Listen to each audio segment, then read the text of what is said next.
What up, y'all? How's everybody doing? Happy Thursday, y'all. Welcome back to Boxem Office Hours. We say it all the time, but we're live every Monday at 5, every Tuesday and Thursday at 4 p.m. Eastern. So always good to see you guys. Let us know how Q4 is kicking off for you as you're hopping on in here. I've been seeing some awesome early results. I'm sure you have as well, Miles. Anything sticking out to you so far? Yeah, I mean, so I personally this year have invested a lot more time into tracking down auto on gate products, just working with students and everything, just the way markets changed over the past couple of years and everything, and I continue to learn more and more just how much stuff out there if you actually look for it, if you actually hit apply to sell and request approval, which you can easily go ahead and do, right? A lot of stuff does become auto on gate, right? But where a lot of people go wrong, right, is they think that if something says you have to click apply to sell, that it's gated. You have to hit apply to sell and request approval to actually see if it's gated right there. And that's a big mistake a lot of beginner sellers make, is neglecting that and thinking that if it says apply to sell, it's gated automatically. No, you got to hit apply to sell and request approval to go ahead and gauge that. Yeah, the nice thing is I can see the chat now. Yeah. Okay. Cool. I couldn't. I was testing. I didn't. It like covers up your whole face to put chat on screen. Oh, So. it does. Okay. Yeah. Cool. What's up, y'all? What's up? Bait? Oh, Good to see you, man. Yeah, I think you have a new username or something. I recognize the profile. He's on Twitter picture. often. I think his name's either Nathan or Simon. I can't remember. But yeah, you always putting out good Appreciate stuff. you, Miriam. Yeah, that's I have that YouTube plaque in the mail here before too long. Appreciate all you guys. I popped into the stream yesterday as well. Oh yeah.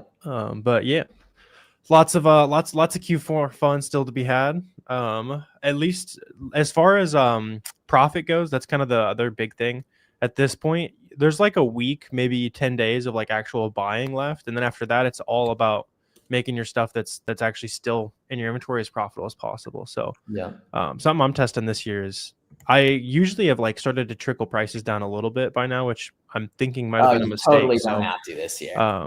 Especially this year. It seems like the seller counts on a ton of listings are a lot lower.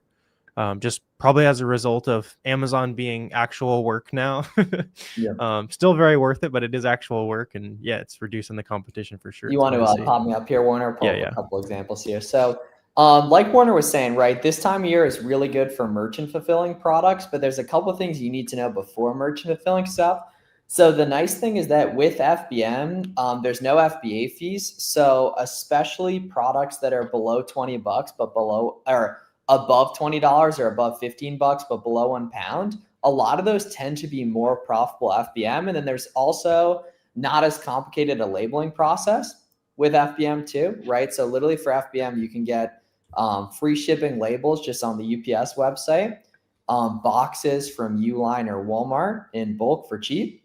And then my favorite stuff to sell tends to be in poly mailers, right? And 12 by 9 or 9 by 12 and 12 by 15 ones tend to be the best sizes right there. So in terms of, shipping slides for beginner sellers, that tends to be the go-to right there, nice and easy, right? And then a very, very big thing you need to go ahead and look at in respect to deciding whether or not to go after a product this time of year for FBM, right, is going down in the Keepa and hitting data and then buy box statistics right here and seeing if there's FBM sellers that are getting buy box, right? Which in this case, there are not. So this is not an FBM friendly product. Everything is automatically FBA friendly, right? But then this item here, if we go down this gorgeous chart here and hit data and then buy box. That's a great, pull that back up real quick. Yeah. That price history. If you guys see that is money.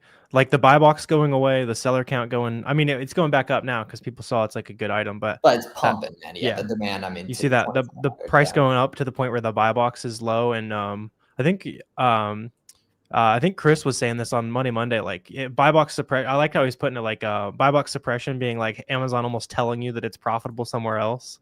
So I like to see that kind of thing there. Yeah, completely right. And if we take a look at this product and we scroll down to the FBM calculator on SellerAmp, I bet you, this item here is substantially, like literally 6-7%, $1.50 here, more profitable per sale than selling at FBA, right? So that's very, very important right there, right? And then hitting data and then buy box stats on Keepa, we can see this specific item, there are tons of people that are FBM in this here. Yeah, it's right? like 1 minute ago, 3 hours ago, 4 hours ago. Like, yeah, looks like it's almost all going FBM sellers now. Yeah, to see who's getting sales quickest and most frequently, right? You can go down here and hit last one and see who's gotten buy box, most frequently there, which is really helpful too. Yes, that's very, very helpful as well too. Sweet. Some questions on Instagram here said, Zach said, are you guys choosing Amazon? Do you leverage TikTok and Walmart as well? I sell on Walmart and actually started selling like a little bit of stuff on Temu as well, which is kind of interesting.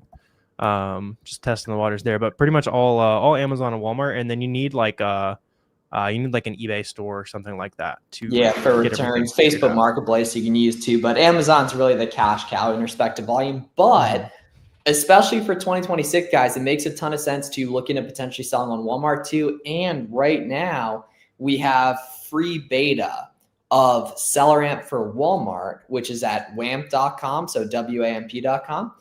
Right there, we typically say get a free trial of SellerAmp. The nice thing is you don't even need a free trial. Yeah, WAMP is just free period in beta.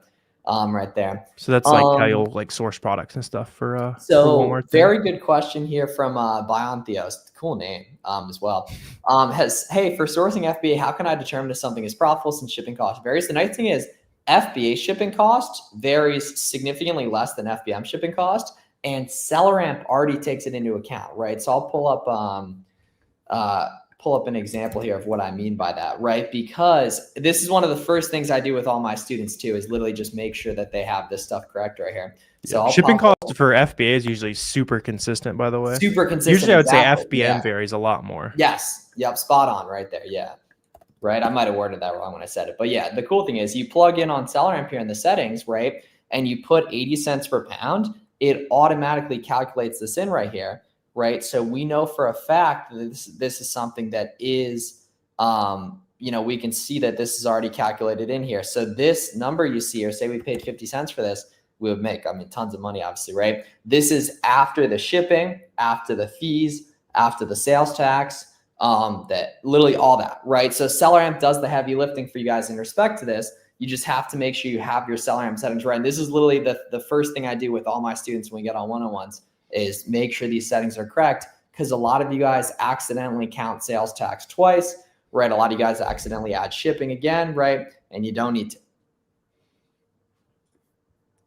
Yep, sweet. Lots of good questions here. Let's see. A couple of you guys on Instagram. Yeah, if you're just asking about like the basic, like how to find products, that kind of thing, that's just going to be storefront stalking. We both made a ton of videos on that. I made a video on Monday that you can check out on that. I'm sure Miles has a video recently. Just look up auto ungated sourcing as well. That's kind of the bare basics there. Sweet. Lots of good questions today. Let's make sure we get everybody here. Let's see. Can you look into restricted categories when you first start sourcing products? As long as it says apply to sell, you can basically consider it ungated already, as long as you can buy enough units and it's from like a legit retailer. So if you can get it from like Lowe's, Home Depot, anything like that. One thing I'll say is like if you buy from Walmart, their invoices tend to have a little bit lower success rate. I get that question a lot. It does work, but it's just because of how they format it. Yeah, it's gonna hit, and we know that for a fact. Otherwise, so many of these Walmart brands. I've used it before. It just it takes more submissions. I get that question the most often. Yeah. So ideally, I like to use Target or just a random website I've already bought it. Target's the best. Target's definitely the most ideal one. Yeah, for sure. See, trying to get lots of things saying they're not taking applications. Yeah, so that just means no one can sell those right now. So you can just focus on auto ungates and stuff that does let you apply. Yeah. Let's see. What about new offer count and if reviews raise? That's usually good. Yeah, reviews going up obviously is like a good sign of sales happening. I'm usually a much bigger fan of if the price is fluctuating a lot or if the new seller count is fluctuating a lot. It's pretty much a guarantee that it is selling. But if reviews are going up, that's also another good indicator, as well as like just like the estimated sales on SellerAmp and that kind of thing. But reviews I like the least because it's open to like some statistical anomalies. Usually it's like 1 in every 100 to 200 products get reviewed. Yeah. And you got to think about, like what happens if 5 people in a row happen to leave a review, right? You're going to think it sells way faster than it actually does.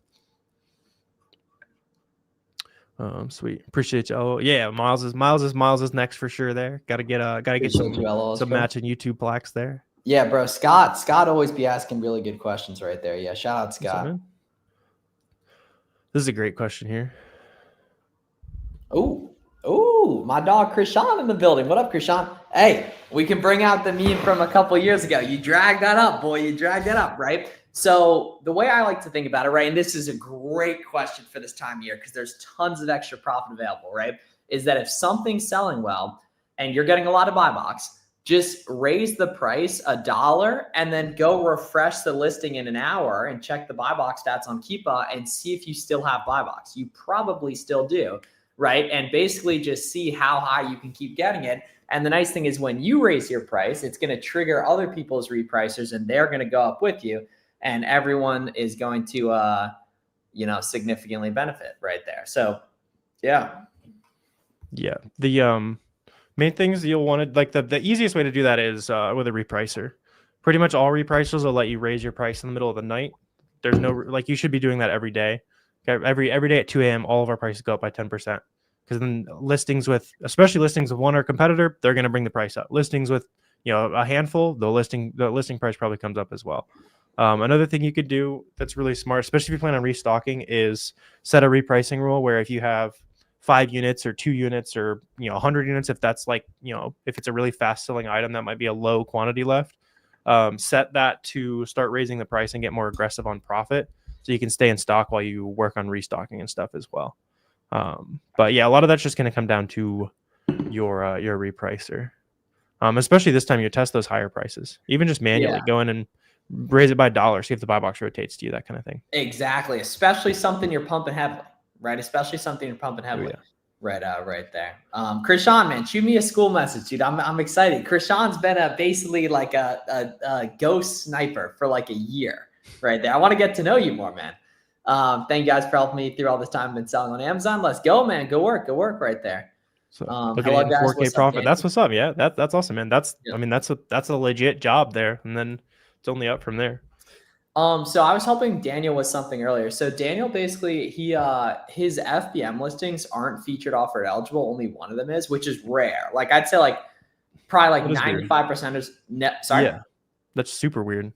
It never happens. It very, very rarely happens, right? But at the same time, throughout your Amazon seller career, you're gonna run into stuff like needing to fix listing suppressions. Not in terms of no buy box. No buy box is fine, but like search suppressed, the listing being screwed up. And these are things where basically you just have to work with Amazon Seller Support, which sucks to do, but you just do it. And then once you get it, basically you're good to go right there. So the nice thing is the vast majority of guys won't ever have to worry about featured offer eligible. But if you do run into an issue like that, make a post on the seller forums, get in contact with seller support. And you just have to get the right person and they can go ahead and fix it for your account. Yeah. In general, try to get on the phone with seller support if you can. Yes. It's a lot more helpful. What's up, Kim? It'll be the recording will be up on YouTube. I'm not exactly sure how Facebook stream works. I see you're on Facebook there, but I assume you'll be able to rewatch it there. If not, you can check out the YouTube channel there. See, Zach, you're asking about how do you get approved to sell some hazmat items? Yeah, so hazmat's just like a wait list on Amazon. So if you just search like dangerous goods in the top bar, like where you search for whatever setting or that kind of thing you're trying to change, you'll get on the wait list there. And from what I've heard, the wait list is a lot shorter than it used to be. No, I waited like a year to get approved. But I've heard some beginners are getting approved like same week.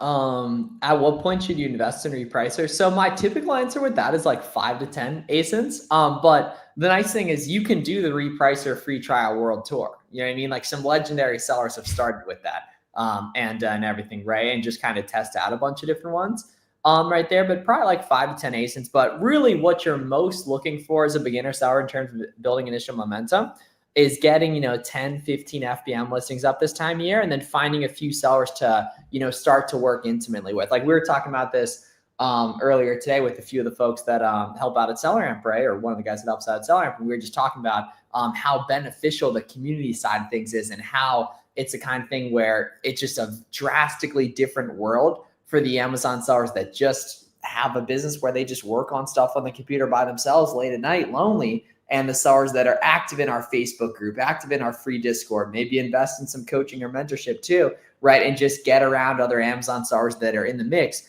You get stuff answered quicker. You have more fun. You have more confidence and more certainty on taking actions on different things. And it's really just a drastically different experience.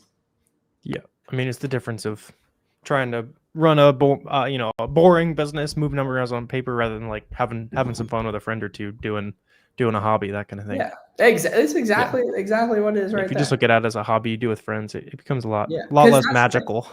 Yeah, bro. Like as human beings, we pretty much only do stuff we like. The stuff we really enjoy, it's almost always just with people we like, right? And everyone got to agree with that, right?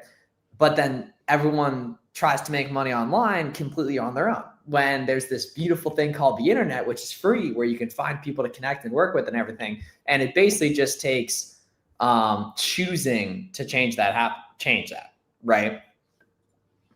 Yeah. Okay. Sure. Yeah, sweet. Keep the questions rolling here. Good vibes today for sure. Yeah, sure. A lot of you guys obviously getting going and that kind of thing. If you guys check the descriptions down below, we both have a ton of good like free resources for you guys as well. Free course, all the trials to all the software you need, all that kind of stuff. So make sure you check out all the free resources and all that good stuff down below. Let's see. If a person finds an item, profits $5 with FBM without any FBM costs. Yeah, if you don't plug any costs, like that $5 is like, I would say like $4 like the minimum you're going to pay to ship an item. So yeah, I mean, unless you're buying it for 50 cents, I wouldn't really touch that.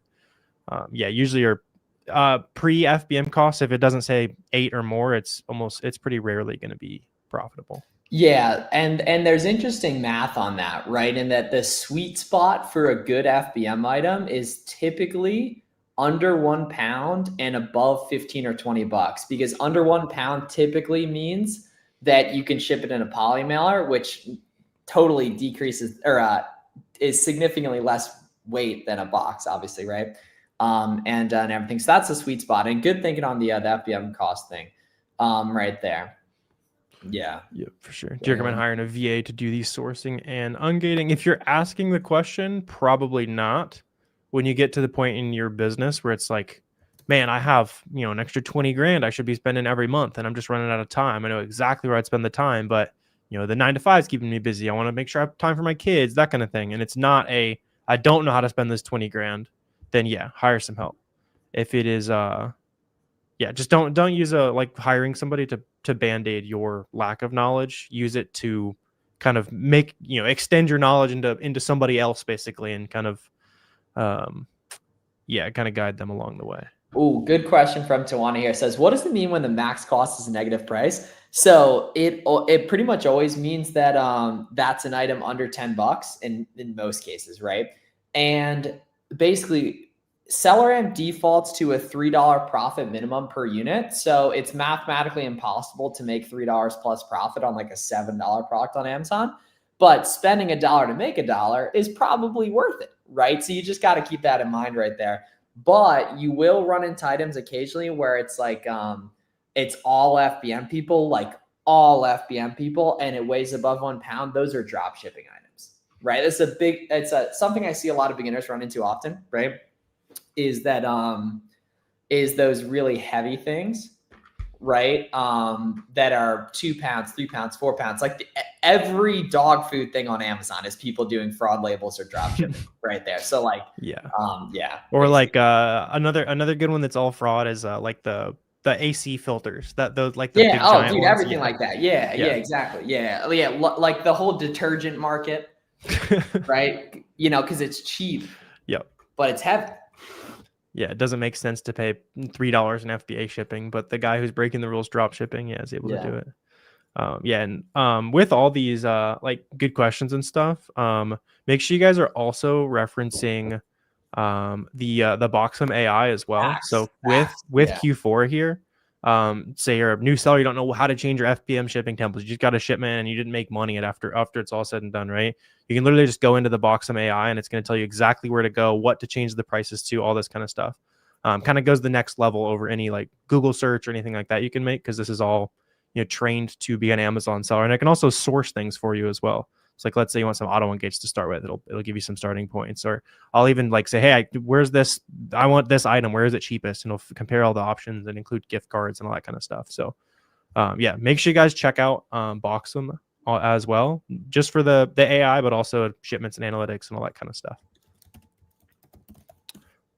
Sweet. Shipping cost applies for any state. Yes, as long as your shipping template is set up correctly. That's so yeah, like that'd be a good thing to go in there and ask Boxy, right? Is hey, what what state should I set 5 to 8 day shipping on? What state should I set 2 to 3 day shipping? That kind of thing. Yeah, it's a good kind of personal resource for you there. About the shipping with Boxem, put that to work for sure. Yes, sir. Yes, sir. Right there. Jim Body Benz's FBA Minecraft channel in the cut. Right there. I was actually thinking about today. We'll probably do that next week.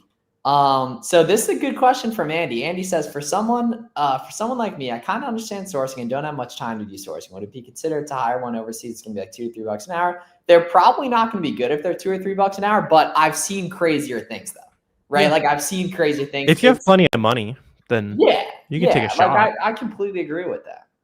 Yeah. I mean, if you have plenty of money and time is the limiter and you want to throw $400 and you're okay with literally making $0 off of that, and maybe it goes well, then go for it. If that $400 is like, man, I need that for inventory, then probably not. Let's see. Do you recommend using prep centers to get accounts with suppliers who only ship to commercial? That's a great way to do it, Christian. Yeah. Spot on, man. Yeah. You're spot on, man. Sometimes they will ship to like residential though. I've had some semis rolling through. I had some semis rolling through my my neighborhood back in the day. Yeah. Was a pallet. He still has pallets showing up at the house. Bro, he probably had about an 1,100 or 1,500. No, dude. I grew up in a 1,500 square. Dude, like a small house, right? Nothing wrong with the small house, but he was, he was 24 at the time or whatever, 25.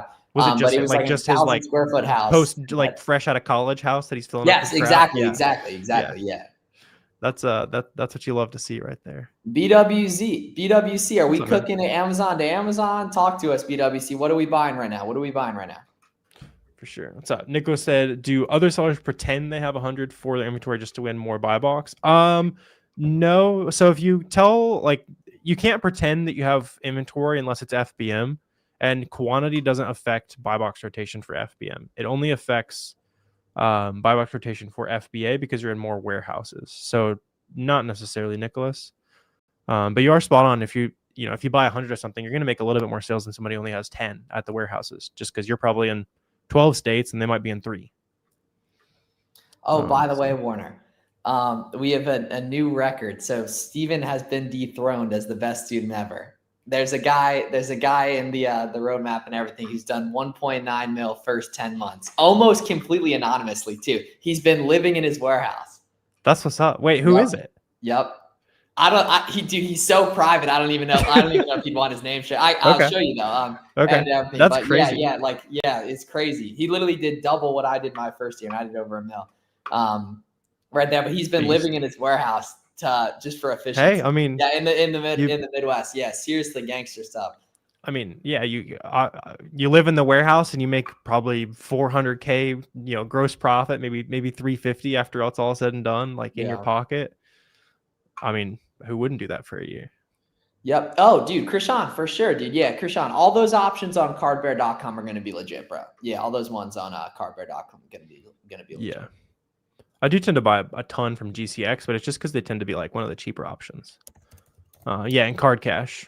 Also, a quick PSA, like if you guys are going crazy on gift cards, as you should, you'll get an email saying, hey, don't buy anymore unless you submit this information. That's totally normal. Those websites are totally cool with resellers. They just don't want somebody running in with a stolen credit card.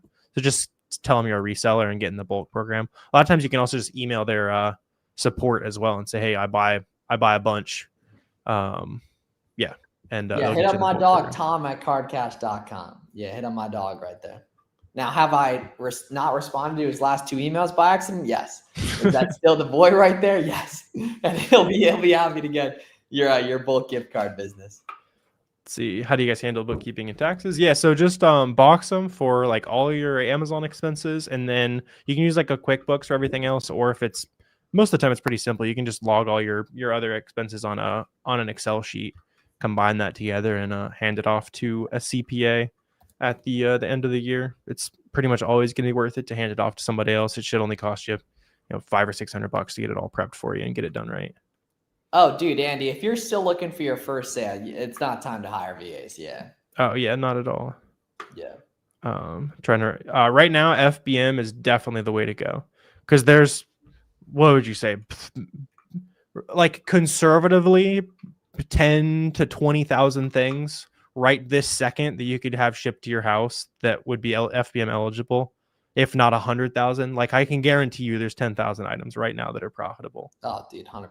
Yeah. That you could ship to your house and FBM them during Yeah, kind of most the peak times of Q4. sales tax permit or reseller's license, depending on state, will take like 1 to 2 weeks. But it sounds like in your case, one it's taking longer right there. Any tips for winning buy box? Use a repricer, have your settings set up to ship as quick as you can live or as quick as you can do based on your lifestyle, which some people just have more time available than others. And it's neither here nor there. There's, just depends on your schedule. Right there, and then staying in stock too. Not avoiding selling out. Avoiding selling out is bad energy, right? But just buying more stock of stuff naturally is going to give you, you're just going to have more trust in the algorithm, right? Amazon definitely gives that. We don't formally know like the equation or anything, right there, but yeah. Yep. See, how long does it take to get your reseller license? That depends on your state. So it sounds like you might just have a little bit of a bureaucratic state there. Some of them you get it instantly. Sweet. Yeah, how do you do 1.9 in 10 months? Like Miles said, the dude's living in the warehouse. Well, living in the warehouse. I mean, it's very significant, obviously, lifestyle change there. Yeah, he's a legend, though, man. Yeah. And usually, pretty much every single person that we've talked to that does those like $1 million first year, $2 million first year, that kind of thing, they're going crazy on like 10 to 20 products. It's not even like an insane amount of sourcing. It's sourcing until you find those like home run products. It's typically what you'll see like the super fast growth off of, as well as a lot of FBM. Yeah. We have a 2-week money back guarantee on the roadmap. Yeah. That could also be true BWC. Could also very, very likely. Yes. Yeah. Categories. Just start out on auto and gate products. Honestly. Yeah. Just start out on auto and gate products right there. Yeah. So Andy, like watch the video I posted yesterday, man. That's going to be the blueprint for you on finding good auto and gates. Yeah. For sure. Is the roadmap a guarantee? I mean, we can't guarantee the amount of money you'll make or anything like that, but we do have a money back guarantee. No idea who you are. You know what I mean? Yeah. I have never seen somebody who puts in daily effort for a year and actually does the work not make money. That's what I can tell you. But if you hop in the community, the paid community, that kind of thing, and don't like it, you can get your money back as well. Just shoot us a message. Let's see. At some point, Justin. Let's see. Any advice when you go to the store to source? Usually you'll just kind of naturally gravitate towards like categories that you've been looking at before. So especially if you've done some online sourcing and like a certain niche you're decent at or something like that, I would start from there if you can. Other than that, just start scanning away, and over time it'll start to click. And the first time you go in and scan stuff, you might hit on one in every 50 things you scan. But I was looking like last time I went to the store. Just making some videos and that kind of thing. I scanned like 100 and something items, and we found like 40 or 50 examples that were like really close to interesting or were profitable. So like the amount of things you scan that aren't good really goes down the more you look at stuff. Yeah, beyond Theos, you can just do a bunch of orders there. How do you know a listing has too many sellers? However many is making the price go down, right? So there's great listings with 100 sellers, terrible listings with 2 sellers, and it just all depends on what the trend is looking like. Right there.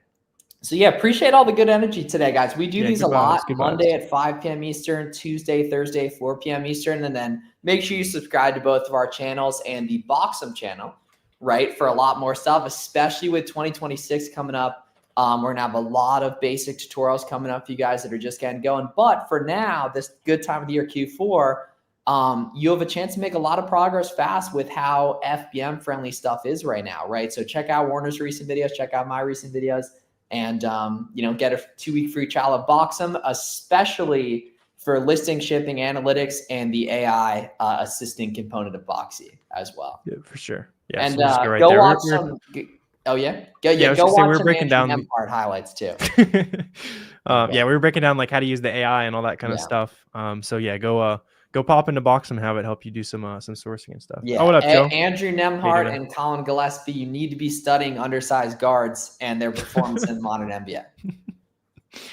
See y'all later. Awesome. See you guys.